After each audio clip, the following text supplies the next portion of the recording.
Hello friends, ಇದು ನಮ್ಮ ಮಾಮನ ಮನೆ ಹಸುಗಳು ನೋಡಿ. ಒಂದೊಂದಕ್ಕೊಂದೊಂದು ಹೆಸರಿದ್ದಾರೆ. ಇದು ಹೆಸರು ಮೈಸೂರು ಅಂತೆ, ಮೈಸೂರಿಂದ ತಂದರಂತೆ, ಮೈಸೂರು ಅಂತ ಸಿಟ್ಟು. ಇದು ಇದು ಅದು ಅದು ಅದು ಚಿಂತಾಮಣಿ. ಇದು ಇದು ಕೆಂಪಿನ ಕುಳ್ಳಿ ಅಂದಲ್ವಾಗ್ಲೇ. ಆ ಕಡೆ ಇರೋದು ಗೊತ್ತಿಲ್ಲ, ನಿನ್ನ ಹೆಸರು ಇಟ್ಬಿಡು.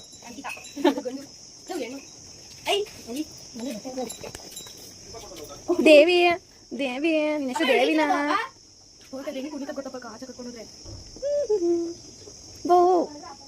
ನನ್ನ ಕೈಯಲ್ಲಿ ಏನೂ ಇಲ್ಲ.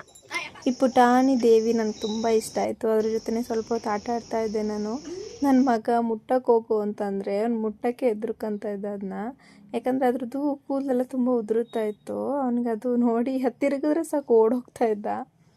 ನಮ್ಮ ಮಾಮನ ಜೊತೆ ಯಾವ ಥರ ಆಟ ಆಡ್ತಾಳೆ ನೋಡಿ ದೇವಿ, ಚೆನ್ನಾಗಿ ಆಟ ಆಡ್ತಾಳೆ. ಈ ಥರನೇ ಆಟ ಆಡಿಸ್ಬೇಕು ಅಂತ ದಿನ ಬಂದಿತ್ತು ರೌಂಡ್ ಓಡಿಸ್ಬೇಕು ಅಂತ ಕರಿತಾ ಇರ್ತಾಳಂತೆ ನಮ್ಮ ಮಾಮನ್ನ. ನಮ್ಮ ಮಾಮಂಗೆ ಮಾತ್ರ ಹಸುಗಳಂದರೆ ಪ್ರಾಣ.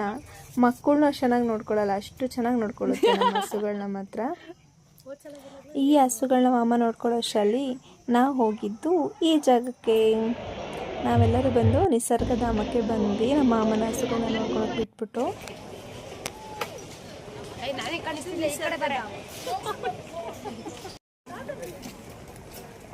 ನಿಸರ್ಗಧಾಮ ಮತ್ತು ನಮಗೆ ತುಂಬ ಫೇವ್ರೆಟ್ ಪ್ಲೇಸು. ಆವಾಗಿನ ಚಿಕ್ಕ ವಯಸ್ಸಿಂದ ಹೋಗ್ತಾ ಇದ್ವಿ. ಇವಾಗ ಸ್ವಲ್ಪ ಇಂಪ್ಲಿಮೆಂಟ್ ಆಗಿದೆ. ಇಲ್ಲಿ ಪಕ್ಷಿಗಳ ಧಾಮ ಅಂತ ಮಾಡಿಬಿಟ್ಟಿದ್ದಾರೆ. ತುಂಬ ಚೆನ್ನಾಗಿದೆ. ಅಲ್ಲಿ ಒಳಗೆ ಹೋಗೋಕ್ಕೆ 50 ರೂಪೀಸ್ ಟಿಕೆಟ್ ತೊಗೊಂಡು ಹೋಗಬೇಕು ನಾವು. ಬರೀ ಇದು ಮಾತ್ರ ಫ್ರೀಯಾಗಿ ಕೊಡ್ತಾರೆ. ಆಮೇಲೆ ನಾವು ಬಂದಿದ್ದು ಇಲ್ಲಿ ಆಟ ಆಡೋಕ್ಕೆ ಅಂತ ಬಂದ್ವಿ. ಬಟ್ ನಮ್ಮ ಪ್ಲ್ಯಾನೇ ಇರಲಿಲ್ಲ ನೀರಲ್ಲಿ ಆಟ ಆಡ್ತೀವಿ ಅಂತ ಅಂದ್ಬಿಟ್ಟು. ಅಂತೂ ನಾವು ಹೋಗಿ ಇಳಿದ್ಬಿಟ್ವಿ. ಡ್ರೆಸ್ಸು ಏನೂ ತಂದಿಲ್ಲ. ನನ್ನ ತಮ್ಮನ ಆಟಕ್ಕೆ ಹೋಗ್ಬಿಟ್ಟು ಇಳಿದ್ಬಿಟ್ವಿ ನೀರಲ್ಲಿ. ತುಂಬ ಚೆನ್ನಾಗಿ ಆಟ ಆಡಿದ್ವಿ. ಅಪ್ಪು ಅಂತೂ ತುಂಬ ಎಂಜಾಯ್ ಮಾಡ್ತಾಯಿದ್ದ ಇಲ್ಲಿ. ಅಪ್ಪು ಅಂತೂ ತುಂಬ ಎಂಜಾಯ್ ಮಾಡ್ದ. ಅವನು ನೋಡೋಕ್ಕೆ ಖುಷಿ ಆಗ್ತೈತೆ. ಎಲ್ಲರೂ ಸೇರಿ ನನಗೆ ನೀರು ಹೆಚ್ಚಿ ಫುಲ್ಲು ಚಂಡಿ ಮಾಡಿ ಹಾಕ್ಬಿಟ್ರು ನನ್ನ. ಅಷ್ಟರಲ್ಲಿ ನಮ್ಮ ಅಮ್ಮನ ನೋಡ್ತಾಯಿದ್ರೆ ಮೇಲೆ ಹತ್ಕೊಂಡು ಕೂತ್ಕೊಂಡು ಪೋಸ್ ಕೊಡ್ತೈತೆ ಫೋಟೋ ತೆಗಿ ಅಂತ.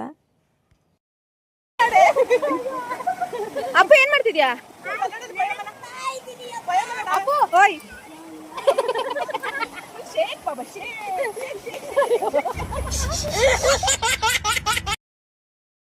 ಮಾಡ್ತಾ ಇದ್ದೀರಾ?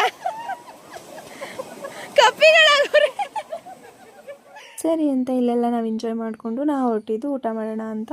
ಅಷ್ಟರಲ್ಲಿ ನಾವು ಹೋಟೆಲ್ ಬಂದ್ವಿ. ಹೋಟೆಲಿಗೆ ಬಂದಾಗ ಇಷ್ಟೆಲ್ಲ ಆರ್ಡ್ರ್ ಮಾಡ್ಕೊಂಡು ತಿಂದ್ವಿ. ನಮ್ಮಮ್ಮ ಇಷ್ಟೊಂದು ಕಾಸ್ಟ್ಲಿನಾ ಅಂತ ಹೇಳ್ತು. ಊಟ ಮಾತ್ರ ಹೆವಿ ಕಾಸ್ಟ್ಲಿ ಇರುತ್ತೆ.